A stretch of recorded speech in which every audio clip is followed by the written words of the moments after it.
Irmãos, irmãs,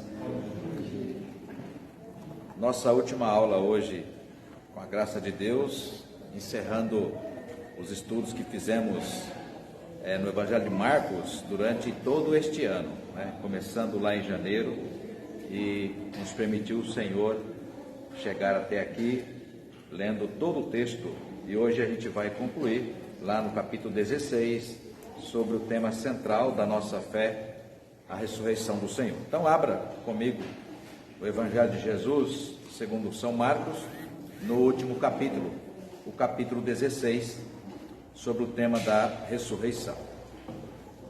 Marcos 16, são apenas 20 versos de todo o capítulo, uma breve conclusão e, obviamente, trabalhando o tema da ressurreição e o que ela tem ainda a nos dizer em tempos tão modernos, muitas vezes também tão estranhos, perto das mensagens que apontam sempre para a volta de Jesus, O que ainda o tema da ressurreição tem a ver com a nossa fé em tempo atual. Então, Marcos 16, todo o capítulo, são 20 versos. Como é do nosso hábito, vamos, cada um de nós, fazer a leitura de um ou dois versos, conforme a escolha pessoal. Vou começar lendo o verso primeiro e vou até o verso segundo também. Marcos 16, quem nos acompanha de casa, querendo também participar, acompanhe o texto, então, Marcos, Evangelho, no capítulo 16, encerramento dos nossos estudos, desde o começo do ano até aqui, neste belíssimo texto sagrado. Marcos 16, verso 1, verso 2. Passado o sábado, Maria Madalena, Maria, mãe de Tiago e Salomé, compraram óleos aromáticos para ungir o corpo de Jesus. E bem cedo, no primeiro dia da semana, ao nascer do sol, foram até o túmulo. Diziam umas às outras: quem nos removerá a pedra da entrada do túmulo? E olhando, viram que a pedra já estava removida, pois era muito grande. Entrando no túmulo, viram um jovem assentado ao lado direito, vestido de branco, e ficaram surpreendidas e atemorizadas. Ele, porém, lhes disse: não vos atemorizeis, buscai a Jesus, o Nazareno, que foi crucificado. Ele ressuscitou, não está mais aqui. Veio o lugar onde o tinham posto. Mas ide, dizei a seus discípulos e a Pedro que ele vai adiante de vós para a Galileia. Lá o vereis como ele vos disse. E saindo, elas fugiram do sepulcro, porque estavam consumidas de temor e de assombro, e de medo. Nada disseram a ninguém. Havendo ele ressuscitado de manhã cedo, no primeiro dia de semana, apareceu primeiro a Maria Madalena, da qual expelira 7 demônios. E partindo ela, foi anunciado àqueles que, tendo sido companheiros de Jesus, se achavam tristes e choravam.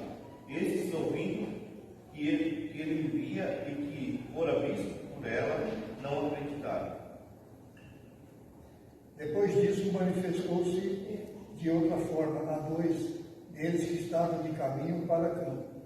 E indo eles o anunciaram aos demais, mas também a esses 2 eles não deram crédito. Finalmente apareceu Jesus aos 11, quando estavam à mesa, e censurou-lhes a incredulidade e dureza de coração, porque não deram crédito aos que o tinham visto já ressuscitado. E disse-lhes: ide por todo o mundo e pregai o Evangelho a toda criatura. Quem crer e for batizado será salvo. Quem, porém, não crer será condenado. Estes sinais hão de acompanhar aqueles que creem e, em meu nome, expelirão demônios, falarão novas línguas, pegarão em serpentes, e se alguma coisa mortífera beberem, não lhes fará mal. Se impuserem as mãos sobre enfermos, eles ficarão curados. Oremos. Obrigado, Deus, por esta manhã preciosa, manhã linda de sol. Obrigado, Pai, pela disposição de cada servo teu, Senhor, cada serva, que se dispuseram, ó Pai, nesta manhã, entendendo, ó Pai, em seus corações, a importância da comunhão uns com os outros neste tempo sagrado, e também, ó Deus, a importância de meditarmos a Tua Palavra, tirarmos nossas dúvidas, e sobretudo, ó Pai, receber, ó Pai, sobre nós, em nosso coração, por meio de nossos ouvidos, ó Deus, o toque sensível do Teu Santo Espírito, nos desafiando ao testemunho, ó Pai, da fé viva em Jesus. Que seja assim, ó Pai, nesta manhã. Habilita-nos, ó Pai, na Tua Palavra, no poder do Teu Santo Espírito. Oramos agradecidos em nome de Jesus. Amém. Amém. Irmãos, coisa curiosa, na última sexta-feira, também encerrando as aulas em nosso seminário, em nossa faculdade, o tema central que nós trabalhamos na última aula, dentro do planejamento, foi sobre a ressurreição de Jesus. E curioso, porque nós estamos no período, hoje, por exemplo, no primeiro domingo do ano. A gente fala, como assim, pastor, primeiro domingo do ano? Na verdade é o contrário, né? Nós estamos nos aproximando do final do ano. Sim, tem o ano civil e tem o ano cristão, né? O ano litúrgico, a gente fala. E esse ano litúrgico acompanha os períodos bíblicos. E nesse período bíblico a gente chama de o último domingo do mês de novembro, abre-se, na verdade, o ano cristão, né? Por isso a gente, na tradição cristã, a gente celebra neste domingo o domingo das primícias, ou seja, no começo de tudo, a gente oferta, como a Liane trouxe, canções e um dos textos bíblicos citados, a gente traz a nossa oferta ao Senhor, a nossa gratidão ao Senhor, por aquilo que Ele já fez em nós. Então, abre-se um novo ciclo. E apesar desse período do ano, a gente trabalhando o tema da ressurreição, é um tema central da fé cristã, porque, na verdade, é preciso entender que a ressurreição de Jesus não se trata de um milagre, né? Como assim, pastor, não se trata de milagre, né? Se trata de um cumprimento profético. Milagre foi o que Jesus fez, inclusive até mesmo ressuscitando, né, algumas pessoas. Lázaro, o filho da viúva de Naim, aquela menina onde ele vai na casa de uma família, ela estava já morta, algumas pessoas achando que, né, já estavam mortas. Jesus falou, não, ela está viva. Aquela dúvida se morta ou não, Jesus expressa uma frase em aramaico, né? Talita cumi, menina, eu te mando, levanta-te e anda, né? A menina levanta, anda, é curado. Então esses milagres, a multiplicação dos pães, a transformação da água em vinho, então não há dúvida de que os 4 evangelhos narram muitos milagres feitos por Jesus. Mas, curiosamente, a ressurreição do próprio Jesus não se trata de um milagre, mas se trata de um cumprimento profético. Lemos aqui várias vezes, estudando o livro de Marcos, aquela citação de Daniel no capítulo 12, quando fala pela primeira vez, aparece na escritura a expressão ressurreição. Então é uma profecia que durante muito tempo a tradição judaica, por meio de seus profetas, alimentou, vinculando aquela profecia da ressurreição acerca do Messias, tá? Então, irmãos e irmãs, fechando o capítulo, fechando o livro de Marcos, o capítulo 16, o tema central é o tema da ressurreição. Então, esse é o tema que vai ocupar o nosso coração, a nossa reflexão nesta manhã. Os 4 evangelhos narram, ainda que de modos diferentes, dá a mesma informação no seu último capítulo sobre a ressurreição de Jesus, né? E ele narra de uma maneira assim bastante curiosa. E eu chamei a atenção aqui, quero chamar a atenção de vocês, para a gente conferir por que os 4 evangelhos, quando vão narrar a ressurreição de Jesus, escolhe, por exemplo, narrar alguns personagens. E uma coisa importante que os 4 deixam claro, né? Sem exceção, sem nenhuma exceção, todos, de acordo com os 4 evangelhos, todos duvidaram da ressurreição do Senhor. E é isso que eu acho curioso. Isso sempre me chama a atenção, né? E durante muito tempo, a minha pergunta para o evangelho era, por que será, né? Que diante de Dona Isabel, ou Isabéis, né? Uma do lado da outra, durante 3 anos que os discípulos, os apóstolos andaram com Jesus, a coisa que eles mais viram, Dona Maria, foi o tempo todo Jesus operar milagres. E eu fico pensando, Helvig, como é que pode alguém que experimentou um milagre, né, na família ou na sua própria vida, ainda continuar duvidando, né? Talvez você esteja perguntando, será isso possível, né? Será que ainda é possível alguém que recebe um milagre, uma coisa extraordinária, ainda continuar duvidando? Guarde isso para o final. Eu vou chamar a sua atenção para a gente conferir a narrativa sobre a ressurreição nos 4 evangelhos. Então, conferindo ali se há alguma diferença e por que, né? Por exemplo, os personagens, dona Basti, que estão narrados nos 4 evangelhos, são personagens diferentes para a mesma situação. Afinal de contas, Lilian, foram no túmulo, né? E constataram a mesma coisa, tá? Então abra comigo, Mateus, você que está em casa querendo acompanhar, a gente está discutindo sobre por que os 4 evangelhos, quando narram o mesmo tema da ressurreição, traz personagens diferentes e também uma pequena divergência entre o acontecimento, tá? Então Mateus, no capítulo 28, eu vou ler para você, e você confere comigo, apenas um versículo, a semelhança de Marcos. Mateus abre o último capítulo, também com o tema da ressurreição. Você achou Mateus 28? Amém? Mateus 28, apenas o verso 1. Diz assim: passado o sábado, no começo da semana, ou do primeiro dia da semana, Maria Madalena e a outra Maria foram ver o túmulo. Bom, então aqui a narrativa diz que apenas, Marcos César, 2 pessoas foram até o túmulo. Se a gente for acompanhar o Evangelho de João, que a gente vai fazer daqui a pouco, 4 pessoas. Marcos, que a gente viu aqui, também 4 pessoas. Mas mesmo quando narram as 4 pessoas, não são as mesmas pessoas.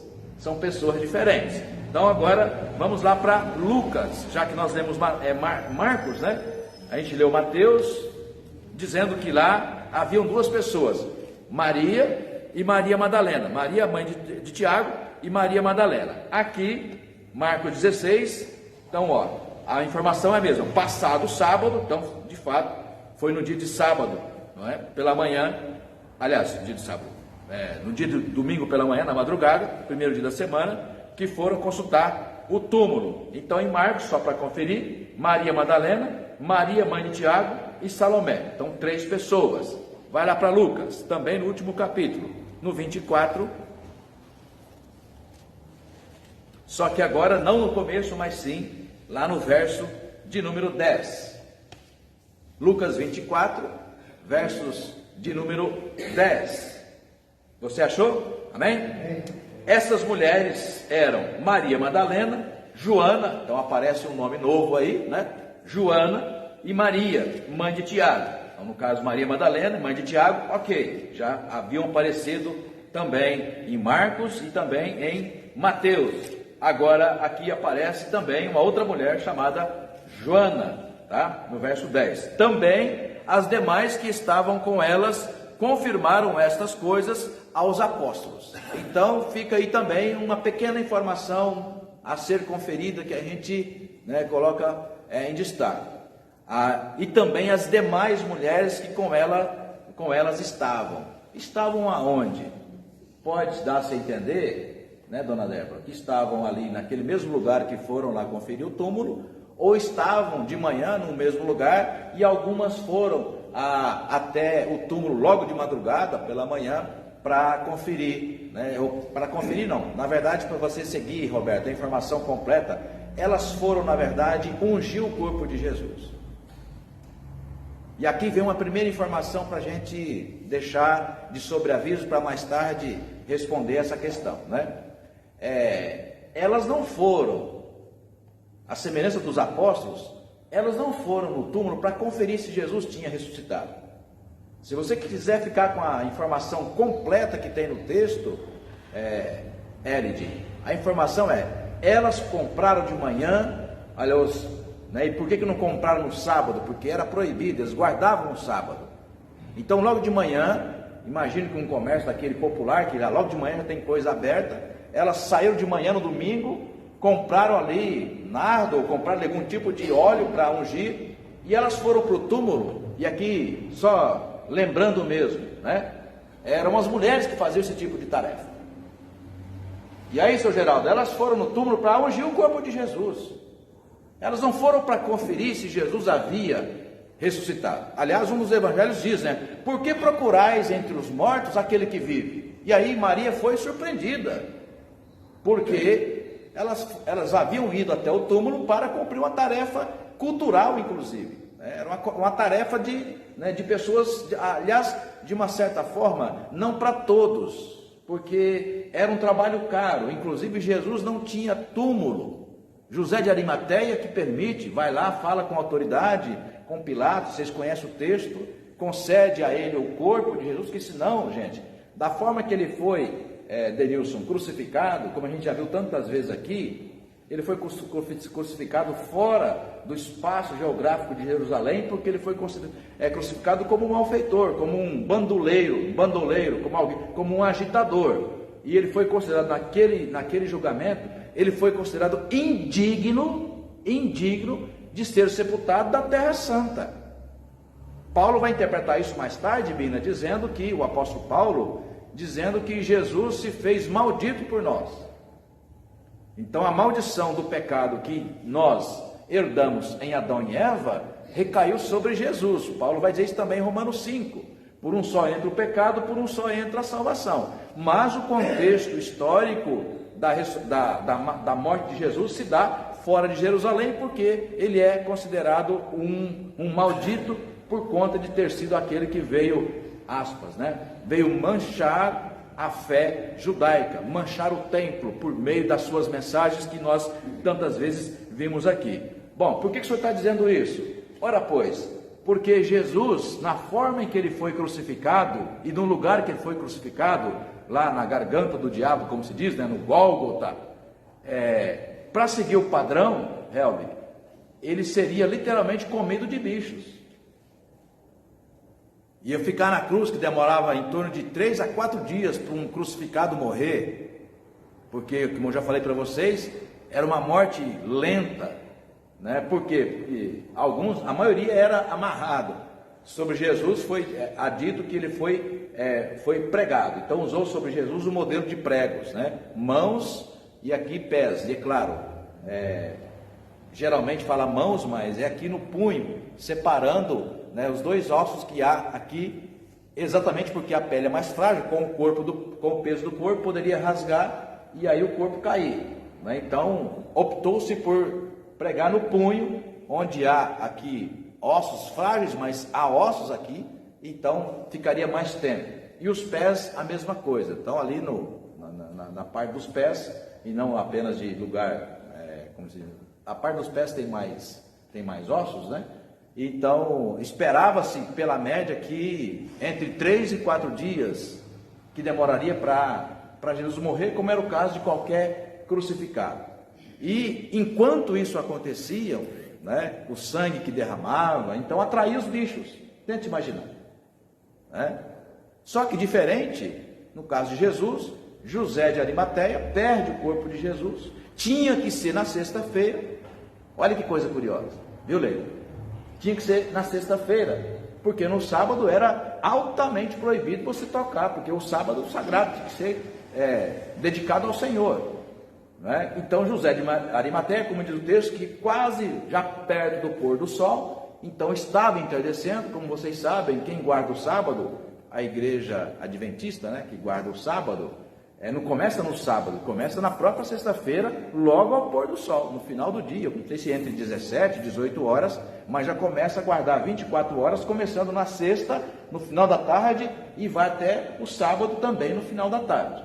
Então José de Arimateia, sabendo disso, vai até as autoridades romanas, pede o corpo de Jesus, e depois então ele será sepultado num túmulo de família de posse, José de Arimateia. Então não fora isso, ou se não fosse isso, Jesus teria sido, como se diz, né, tido seus restos mortais comido por bicho que come restos mortais. Tente imaginar, né? Vários tipos de aves, incluindo urubus. Então a situação seria mais trágica ainda. Então, considerando que Jesus teve o seu corpo doado para José de Arimateia, e aí então ele foi sepultado, porque ele passa a ser alguém de família de posse, porque, gente, um sepultamento naquele tempo, né, era para família nobre. A maioria não tinha essa ideia de cemitério que a gente tem hoje, né?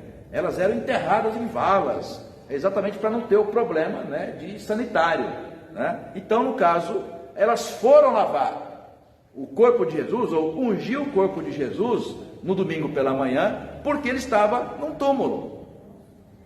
Ele estava num túmulo, né, de família de posse. Ah, pastor, mas a Bíblia diz que foi colocada ali uma pedra, né, uma pedra muito forte para, né, e era claro, para de alguma forma calafetar ali aquele buraco e não sair, né, cheiro algum, né, que poderia dar outro problema sanitário também. Mas a gente imagina que de alguma forma, já que não há essa informação, né, haveria alguma condição para remover aquela pedra, soldados ou algum homem que não narra o texto, mas elas foram com a intenção de simplesmente ou inicialmente ungir o corpo de Jesus. João capítulo 20, mais uma passagem para a gente conferir.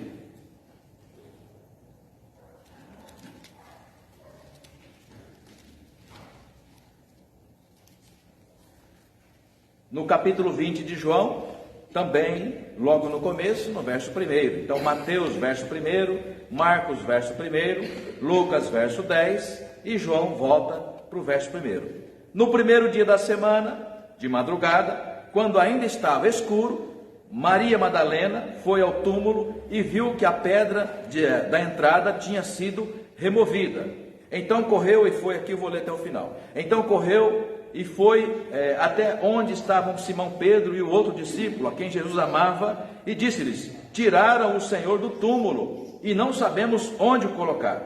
Com isso, Pedro e o outro discípulo saíram e foram até o túmulo. Ambos corriam juntos, mas o outro discípulo correu mais depressa do que Pedro e chegou primeiro ao túmulo. E baixando-se, viu os lençóis de linho, mas não entrou. Simão Pedro, seguindo, chegou e entrou no túmulo. Ele também viu os lençóis e o lenço que tinha estado sobre a cabeça de Jesus e que não estavam com os lençóis, mas enrolado num lugar à parte.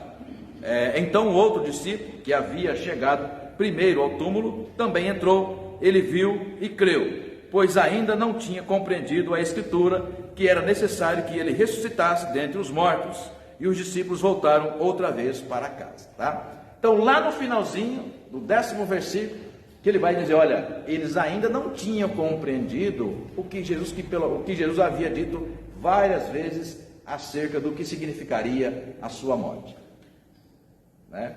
Então, a morte de Jesus, que a gente chama, é uma morte escatológica, ou seja, ela tem um sentido para o reino de Deus que só será compreendido no dia do juízo final. Por isso que fala escatológico. A palavra escatologia é doutrina sobre as últimas coisas, né? Então, voltando à nossa questão que nós lançamos no começo, porque a ressurreição de Jesus não se trata de um milagre, mas de um cumprimento profético, porque ela é a abertura, né? Ela é a abertura da esperança da nossa ressurreição final. Ou seja, a ressurreição de Jesus não significa puramente um milagre, mas ela significa o quê? Uma mensagem que espera ser o quê? Consumada. Por isso Paulo fala: se a igreja cristã, aqui traduzindo de acordo com o meu entendimento, se a igreja cristã perder a esperança da ressurreição, para com tudo.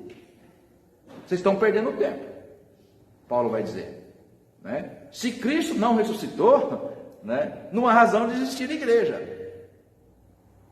Pode transformar então num centro religioso, né, numa comunidade de terapia espiritual, religiosa, né, lugar onde a gente aprende as coisas certas para a vida humana, mas igreja na perspectiva de que nós aguardamos o retorno do Salvador, nós só podemos aguardar o retorno do Salvador se a gente crê como fundamento básico, ou seja, principal da nossa fé: Cristo vive, está à direita de Deus, intercede por nós, mas sobretudo nós aguardamos a canção que a gente sempre lembra e canta, né? Maranata, ó, vem Senhor Jesus. Então, irmãos, a ressurreição de Jesus é o princípio da nossa esperança. Nós aguardamos o retorno do Senhor. E a pergunta inicial que nós colocamos, e para a gente continuar meditando nela, e por que não acreditaram na ressurreição do Senhor? As mulheres ficaram atônitas, assustadas, elas contam para os apóstolos, que além de também perplexos, duvidam, e a Lucas vai chegar a dizer, na narrativa que ele coloca, assim, olha, vocês estão malucas. E pela tradição judaica, isso é muito forte. Por exemplo, a Bíblia fala de um episódio bastante forte, quando Ana, que era estéril, Ana, mais tarde que será, ou viria a ser mãe de Samuel, Ana, a esposa de Eucana, fez um voto, vocês conhecem isso, o livro de Samuel, capítulo 1, fez um voto a Deus, e dizendo que se Deus concedesse a ela a graça de ser mãe, ela consagraria o seu filho, ou o filho que ela recebesse do Senhor, ao sacerdócio, entregaria no altar do Senhor. Na tradição judaica, quando a mulher, e aí vocês sabem por razão própria, as mulheres, que até hoje no Brasil também não é judaico e tem muita dominação masculina sobre mulheres, na tradição judaica, para um voto de uma mulher ter validade, um homem precisava de autorizar. Por quê? Porque a palavra da mulher não era crida, não se dava autoridade à palavra da mulher, Pastor, por que isso é importante? Aqui eu chamar a sua atenção para, dos 4 evangelhos que nós lemos, Maria Madalena é a única mulher narrada nos 4 evangelhos, que estará presente nos 4 evangelhos. Bom, então vamos recapitular. Se Dona Odete, se a palavra de uma mulher na tradição judaica, para ter validade, tinha que ter o respaldo de um homem, tente imaginar então uma mulher sozinha, com posse, e sob suspeita. E por que sob suspeita? A tradição católica romana, durante séculos, através de obras, pinturas de arte e uma série de coisas, ela colocou na mesma condição essa Maria Madalena, como a Maria Madalena é a Maria em Betânia, é a Maria que, por exemplo, naquele famoso almoço, lá na casa de Simão, a mulher pecadora, ela chegou e ungiu os pés de Jesus, lavou com perfume, enxugou com seus próprios cabelos. A tradição católica romana, e por isso ficou difícil, porque a Bíblia não dá essa diferenciação, os evangelhos não dão essa diferenciação, e aí durante muito tempo a tradição incorporou essa mensagem, dizendo o seguinte: olha, se trata da mesma Maria, a Maria Madalena ou a Maria de Magdala, 10 quilômetros aproximadamente da Galileia, região na circunvizinhança ali de Jerusalém. A Maria de Magdala era um lugar, próximo da Galileia. Então, foi traduzido como Madalena. Então, a Maria Madalena, a tradição católica romana diz que é a mesma Maria, pecadora lá em Lucas, que ungiu os pés de Jesus. A gente vai conferir o texto daqui a pouco. É a mesma Maria que em Betânia ungiu os pés do Senhor. A Maria, irmã de Lázaro e irmã de Marta. Então, vamos recapitulando. Imagina, se a fala de uma mulher já não tinha autoridade, pelo menos aceita pelos homens, e essa mulher sendo quem foi, pronto. Então, pastor, o senhor está querendo dizer que os homens, os apóstolos, Lilian, não acreditaram na ressurreição de Jesus porque foi dito por mulher? Bom, a primeira informação pode ser essa, mas depois, como a gente vai perceber, no final do Evangelho de João, por exemplo, Tomé, que é o caso clássico, ele vai apalpar as mãos de Jesus, e um dia depois, mesmo depois de apalpar as mãos de Jesus, Milton, no dia seguinte, ele vai continuar duvidando. Então, o que eu quero deixar para vocês bem claro, como a gente faz um seminário para os futuros pastores e pastoras, não é nenhum pecado a gente ler na Escritura que os apóstolos, depois de 3 anos andando com Jesus, Dona Maria Conceição, quando diante da ressurreição, do relato da ressurreição de Jesus, e da comprovação da ressurreição de Jesus, porque eles tocaram as mãos de Jesus. Tomé é o caso clássico, e continuaram duvidando. Não é pecado a gente ler na Escritura, que está claramente posto na Escritura, que os apóstolos duvidaram da ressurreição do Senhor. A questão é perguntar por que houve essa dúvida. Vou deixar em suspense para a gente ler essa resposta só daqui a pouco. Abra comigo um pouco mais para a gente saber, então, por que duvidaram da ressurreição do Senhor. Vamos pegar aí o exemplo, do relato que foi contado por Maria Madalena, já que ela está presente nos 4 evangelhos, quando o tema é a ressurreição do Senhor, tá? Abra aí, volte um pouco, Marcos capítulo 8,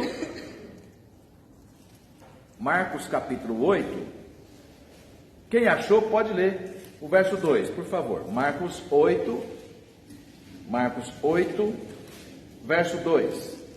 Tenho compaixão dessa gente, porque há 3 dias que permanece comigo e não tenho o que comer. Ué, então, deixa eu conferir aqui, espera lá. Não é?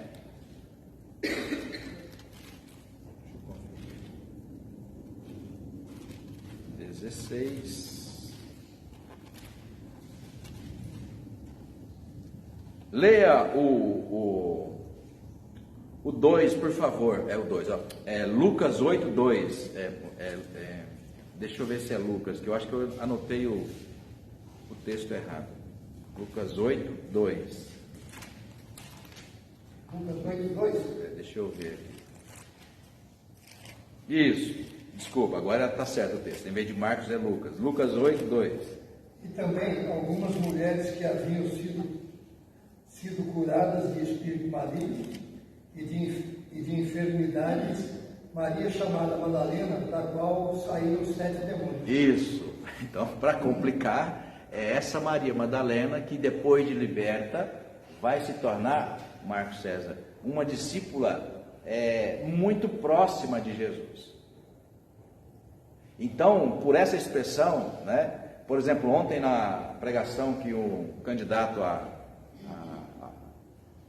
ao pastorado, formado pelo nosso seminário, e ontem estava lá sendo avaliado para a licenciatura, ele usou o texto, lá de Lucas, ou de João 12, quando fala da Maria que ungiu os pés de Jesus. Ele fala que estava num almoço, o texto de João diz, que estava num almoço, e aí na casa de Simão, o leproso. E ele trouxe uma interpretação bastante curiosa, que eu até inclusive não conhecia, dizendo que aquela expressão, na casa de Simão, o leproso,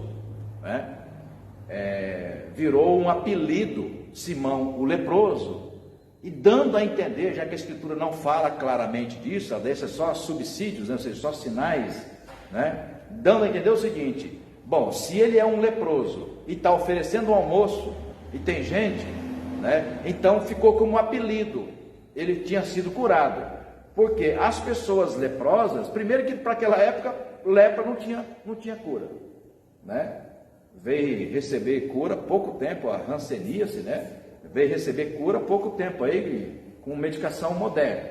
Então, se ele estava em sociedade, aliás, e quem era leproso vivia, claro, por questão de saúde pública, porque é altamente contagioso, e também por questão religiosa. Então, quem era leproso tinha que ficar nos leprosários. Pensa a situação, lugar que mal cheira, porque a pele vai se decompondo, as feridas, mistura de sangue, uma coisa horrível, de todo ponto de vista, de saúde, de família e de relacionamento, porque as pessoas eram simplesmente depositadas naqueles leprosários. Então, se na casa de Simão, o leproso está oferecendo um almoço, obviamente esse Simão tinha sido curado por Jesus. Ninguém mais poderia curar aquele homem se não fosse Jesus. E no entanto o episódio, o que isso tem a ver com Maria Madalena? Você vai entender agora, Todos na casa foram surpreendidos quando entra a mulher e prostra-se aos pés de Jesus e unge Jesus. E o Simão fala: se esse homem soubesse quem é essa mulher, entendeu? Ele não aceitaria tal tarefa. Então, o curioso é que Maria Madalena, sendo pela tradição católica, já que a Bíblia não deixa claro isso, sendo essa mesma mulher, veja aí, né, por que Maria Madalena jamais teria crédito da sua palavra. Vamos juntar duas informações sobre ela. Tirou 7 demônios dela. Até hoje é assim. Pessoas que vêm do candomblé, ou pessoas que passam por algum tipo de possessão demoníaca e são libertas, durante muito tempo carregam o preconceito. Eu conheci casos, a pessoa chegava na igreja, ia sentar no banco, se tiver gente, levantava. O preconceito fica, só porque veio de uma situação, né, de escravidão espiritual, mas Jesus libertou, é uma nova pessoa, mas o preconceito fica, a marca fica. Bom, então, considerando a tradição que essa era Maria Madalena, liberta de 7 demônios, tá? E também que tinha uma vida, como é que uma mulher sozinha, naquele tempo, tem muito dinheiro para comprar um perfume caríssimo. Então também a interpretação tradicional é de que ela vivia, né, da prostituição. Então havia muitas razões para não achar que Maria Madalena pudesse ser a primeira autoridade, dona Aldete, primeira autoridade no tema da ressurreição de Jesus, a primeira autoridade a dizer: olha, Jesus ressuscitou. Ninguém acreditaria. Por todo esse contexto, mulher, ex-endemoniada, né? E talvez ex-prostituta, dona de um dinheiro que a gente não sabe a origem. Então, em tese, ou aspas, né? Há até uma certa desculpa de entender por que os homens de autoridade não acreditariam no relato de Maria Madalena. E, curiosamente, ela está presente nos 4 evangelhos. Maria Madalena, sobre o tema ressurreição, ela está presente nos 4 mandamentos. Então, tem para mim, dona Isabel, que era um propósito de Jesus mesmo. Olha, enquanto vocês ficam aí apegando-se em preconceitos, vocês não estão percebendo as coisas grandes que Deus está fazendo nesse tempo, né? O segundo ponto para a gente entender, eu tentar compreender, e aí é o mais importante, que eu quero que vocês se apercebam disso, né? Segundo ponto, sobre o tema da ressurreição de Jesus e a ressurreição escatológica, por que a gente tem que compreender a ressurreição, não limitando a ressurreição a um milagre, como tanto Jesus fez, mas sim a uma profecia, que em parte já está cumprida, e em parte nós esperamos o seu cumprimento final. Então abra comigo João 14, você vai compreender. João 14, quanto ao nosso horário, viu? O meu relógio aqui parece que não está muito certo, não. E o dali, na hora que 10h14, tá? Ok, para ficar atento aí ao nosso horário. João 14, queridos, João 14, o próprio Jesus falando sobre a vinda do Consolador, naquele contexto, anunciando sobre o que deveria acontecer. Em João 14, verso 26, disse Jesus sobre a função do Consolador que ele enviaria quando tivesse subido aos céus. Verso 16: mas o Consolador, o Espírito Santo, que o Pai enviará em meu nome, esse ensinará a vocês todas as coisas e fará com que se lembre de tudo o que eu lhes disse. Irmãos e irmãs, prestem atenção. Como entender, pastor, a ressurreição escatológica de Jesus? Há apenas uma forma, irmãos, biblicamente falando, né, de compreender a ressurreição escatológica de Jesus. Somente quando o nosso coração, presbítero Geraldo, for habitado pelo Espírito Santo de Deus. Só um novo convertido é capaz de acreditar na ressurreição escatológica de Jesus. Ou seja, você precisa ter plena consciência da sua salvação para você não apenas crer na ressurreição do Senhor, mas também aguardar a sua volta. Só o Espírito Santo é quem é capaz de tirar as traves dos nossos olhos, do ouvido, do coração, para a gente tomar posse de uma palavra, né, milagrosa como essa, ou seja, palavra escatológica como essa, que é a ressurreição do Senhor. Então, irmãos e irmãs, nem mesmo aqueles que andaram próximos de Jesus, então não se trata como se diz, de invalidar a palavra de Maria Madalena, porque ela pudesse ser suspeita, pelo seu passado, tá? Não, mais tarde a gente vai perceber que mesmo os apóstolos, quando vão e conferem sobre a ressurreição de Jesus, portanto não dependiam mais de nenhum testemunho de mulher alguma, e foram várias que viram a ressurreição do Senhor, que viram o anjo falou com elas. Por que procurais entre os mortos aquele que vive? Elas vão correndo depois e contam para os marmães, para os homens em Jerusalém. Eles simplesmente não acreditam. E por que não acreditam? E aqui não tem culpa deles. Nós faríamos exatamente o mesmo. Como eu disse há pouco, às vezes nós recebemos milagre do Senhor, uma cura, algo extraordinário que Ele fez. Daqui a pouco está duvidando de novo. Será que Ele vai voltar a fazer? Né? Israel, quando sai do Egito, caramba, 10 sinais maravilhosos Deus fez com aquele povo, tirou do Egito depois de 430 anos, põe no deserto. Foi um milagre, Dona Isabel, atrás do outro. As águas amargas que se tornam doces, a pedra, a rocha em Refidim, que suscitou água, o maná durante 40 anos, as codornizes.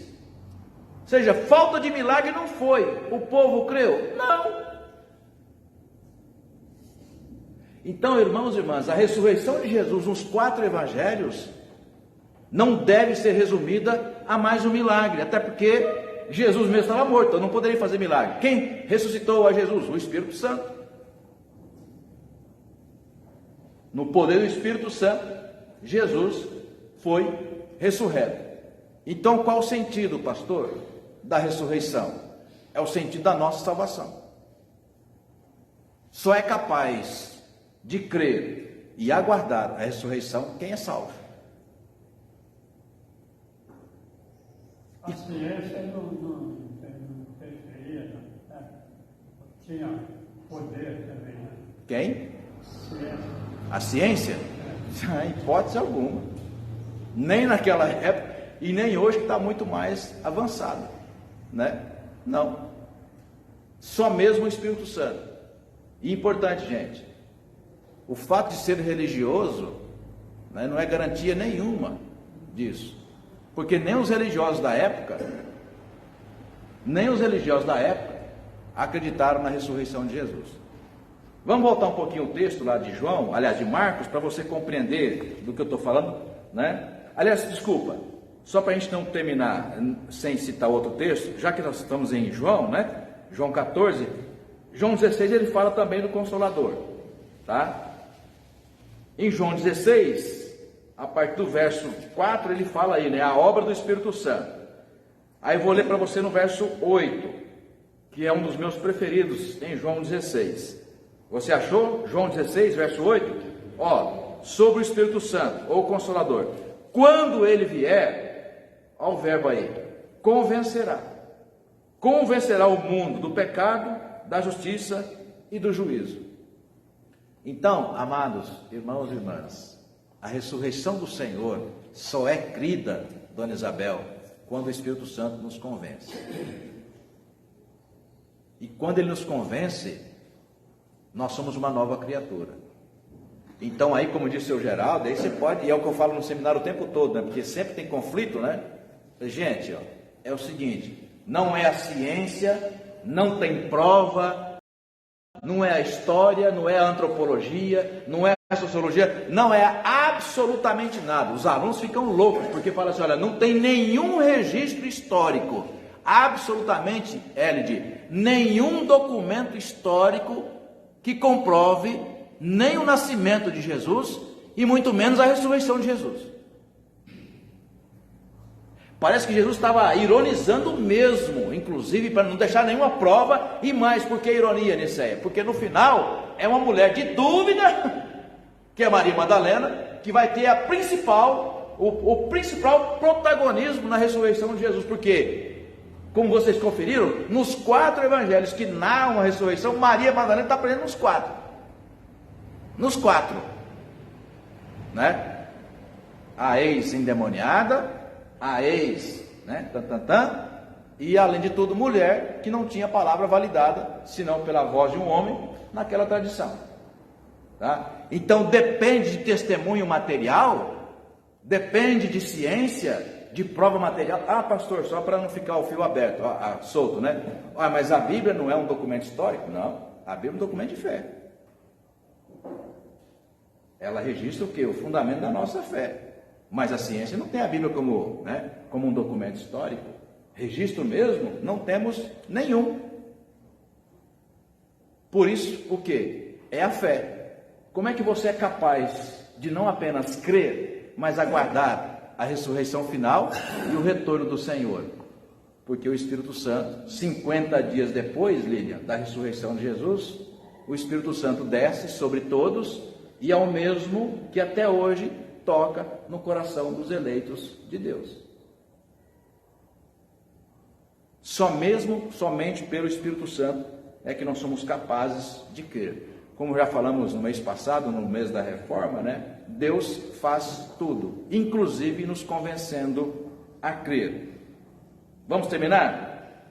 Vamos abrir lá, então, em Marcos, no capítulo 16, para terminar a nossa reflexão sobre o tema final da ressurreição. Marcos 16. Tem ainda um outro destaque que eu quero fazer para vocês. Marcos 16. Então, por que podemos dizer que eles duvidavam, ou os homens duvidaram, que não se tratava apenas de a gente não acreditou porque foi mulher que contou, e ainda assim mesmo a que mais esteve falando, aí, porque ela apareceu nos 4 evangelhos, a gente poderia dizer assim, a que mais falou sobre a ressurreição de Jesus é uma palavra, ou é de uma pessoa que a gente não dá muito crédito na palavra dela, tá? Bom, verso 14, olha o que acontece. Finalmente, ou seja, depois de ter aparecido para as mulheres, ter feito o que fez, né? Finalmente, Jesus apareceu a quem, gente? A quem? Aparece a eles. Quando estavam o quê? À mesa. Estava se alimentando. E faz o que, Lília? Lê o resto. Lília. No verso 14. Marcos 16, verso 14. Finalmente apareceu Jesus aos 11 quando estavam à mesa e censurou-lhes a incredulidade e dureza de coração, porque não deram crédito aos que o tinham visto já ressuscitado. Então Jesus aparece, Marcos, eles estavam comendo na mesa, dá uma dura, fala, poxa, 3 anos comigo, vocês viram tudo, só porque Maria, ou as mulheres contaram, vocês não acreditaram. Então ele dá de fato ali uma exortação pesada, né? E censura-lhes o coração, né? Porque eles literalmente duvidaram, né? Não acreditaram no relato das mulheres, né? Então eu fico pensando, para a gente concluir, e nós? Será que nós acreditamos? Nós acreditamos, irmãos e irmãs, apesar de estarmos 2000 anos distantes do ocorrido. E por que nós acreditamos? Exatamente pelo mistério da fé.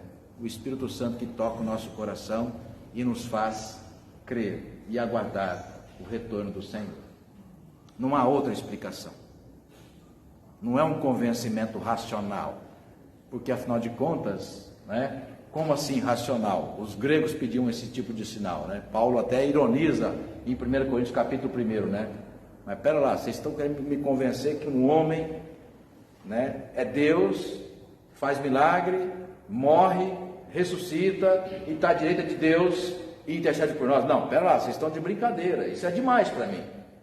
Então uma pessoa puramente sem o Espírito Santo, ela pensa assim, não há lógica nisso, né? E quando é que eles vão passar a acreditar? Porque Jesus ressurreto vai ali naquele almoço e dá uma exortação para eles? Não, Lília, mesmo depois desse aparecimento, eles vão continuar duvidando. Só vão crer 50 dias depois, ou no caso, Jesus passou 40 dias com eles, né? Após ressuscitado, Jesus passou 40 dias com eles. Então, julgando que isso aqui foi a parte final, então 10 dias depois, cumpre-se o Pentecostes, o dia de Pentecostes, o Espírito Santo desce sobre todos, e aí, toca no coração, aí sim, eles passam a acreditar na ressurreição do Senhor. Então, irmãos, concluindo, não se trata de um milagre, como tantos outros que aconteceram. E mais, viu, gente? Milagre não convence ninguém. Não convence ninguém. Quem convence, vocês leram comigo em João 14 e João 16, quem convence é o Espírito Santo. Quer uma prova disso? Mais uma, a gente poderia passar aqui o dia inteiro falando sobre isso, né? Em Lucas 12, Jesus curou 10 leprosos, né? Quantos voltaram dando glória a Deus? Só um. E Jesus ainda dá, né, uma dura, ainda pelo menos ironiza, né? Escuta, não foram 10? Cadê os outros 9? Né? Receberam o milagre. Convenceu? Não convenceu. 600 mil pessoas, de acordo com o relato bíblico, 600 mil pessoas saíram do Egito. Quantas famílias, Milton, entraram em Jerusalém, ou atravessaram o Jordão, para entrar na Terra Santa? Né? 3 famílias. 600 mil pessoas saíram do Egito. Todas elas viram milagres, sinais, maravilhas. Por 40 anos Deus sustentou esse povo no deserto. Entrou na terra da promessa? Não. À noite a gente vai citar uma parte desse texto na pregação. Não. Quem que entrou? Quem teve fé. Quem teve fé. Então, milagre, muitas vezes, Helvig, a igreja fica atrás, né, de promover. Vamos buscar milagre, porque vai encher a igreja, e enche mesmo. Entendeu? Mas igreja cheia não é sinal de o quê? De vida transformada e céu cheio. Porque só vai de fato entrar no reino de Deus e crer na ressurreição aquele que for tocado no seu coração, como Lucas narra, né? Que aquele que crê em mim, Jesus falando, né? Aquele que crê em mim, do seu interior, né, fluirá rios de águas, né, de água viva. Então precisa ter esse entendimento, né, de que não se trata de um milagre, mas se trata de uma promessa, de uma profecia que nós aguardamos pela fé o seu cumprimento final. Cristo vive, está à direita do Pai, por nós intercede, e como a Liliane falou aqui, citando o texto bíblico, e a semelhança de Jesus, que é a nossa primícia da ressurreição, a semelhança dele, nós também no último dia ressuscitaremos. Perdendo isso, irmãos e irmãs, a gente perde o principal fundamento da nossa fé, e a gente passa então a perder o tempo aqui, achando que, né, a vida religiosa se trata apenas de uma vida boa aqui na terra. Não. O fundamento absoluto da nossa fé é crer que aquele que crê em mim, ainda que morra, viverá, né? Nós aguardamos aí a volta do Senhor, porque essa é de fato a principal mensagem que nós temos. E Marcos termina, como qualquer outro evangelho, Marcos termina também dizendo essa mensagem final. A ressurreição do Senhor é a garantia, é o penhor também da nossa ressurreição final. Amém? Amém. Oramos. Obrigado, Deus, por esse tempo que passamos na Tua presença, desde o mês de janeiro, Senhor, neste ano de 2022, nos dedicando, Senhor, todos nós como igreja, a nos deliciar, ó Pai, com a Tua santa palavra, escrita no Evangelho de Marcos. Obrigado pela disposição, obrigado, ó Pai, pelo tempo, obrigado, ó Pai, pela capacidade espiritual que Tu, ó Deus, nos outorgaste, Senhor, a cada um de nós. E obrigado, ó Pai, também pela oportunidade que tivemos de compartilhar, ó Pai, aquilo que tens colocado em nosso coração. Prepara, ó Pai, o nosso coração para o restante deste ano, Senhor, o mês de dezembro, mensagem do Natal, ó Pai, que ecoa em nossos corações e retira, ó Pai, dos nossos lábios o louvor, ó Pai, ao Teu nome, glorificando a Tua majestade, Senhor, e reconhecendo Jesus como nosso Salvador e o Salvador do mundo. Nós Te pedimos, Pai, que prepare também o nosso coração para o culto de logo mais à noite, que cada família, cada servo Teu, cada serva Tua, tenha de fato, ó Pai, no coração e nos lábios, uma verdadeira gratidão ao Senhor por aquilo que Tu és, tens feito e por aquilo que hás de fazer, ó Pai. Garantir, ó Pai, a nossa salvação em Jesus até o último dia. Que possamos voltar, ó Pai, neste lugar sagrado, no culto de logo mais à noite, dispostos em nossos corações e com as nossas mãos também dispostas a Te ofertar. Oramos, Senhor, agradecidos em o nome de Jesus. Amém. Deus nos abençoe, irmãos e irmãs. Para o mês de dezembro, a gente terá aulas avulsas, mas claro, sobre, né, o nascimento de Jesus, que faz todo o sentido, o significado do nascimento de Jesus, e aí a partir de janeiro a gente vai começar uma nova etapa. Entendi, a gente conversou no conselho sobre isso, a gente não vai pegar um livro grande para ficar um ano inteiro, né? Assim, às vezes fica mesmo meio cansativo, ou vai perdendo um pouco o foco. A gente vai ficar aí, no máximo, um mês com cada tema. No máximo, um mês com cada tema, tá bom? A gente vai, então, dando oportunidade para outros temas, e aí a gente vai, como que, né, renovando aí o nosso compromisso a cada mês, tá bom? Tenham um bom almoço a todos vocês, aqueles que nos acompanham de casa. Deus também os abençoe, em nome de Jesus.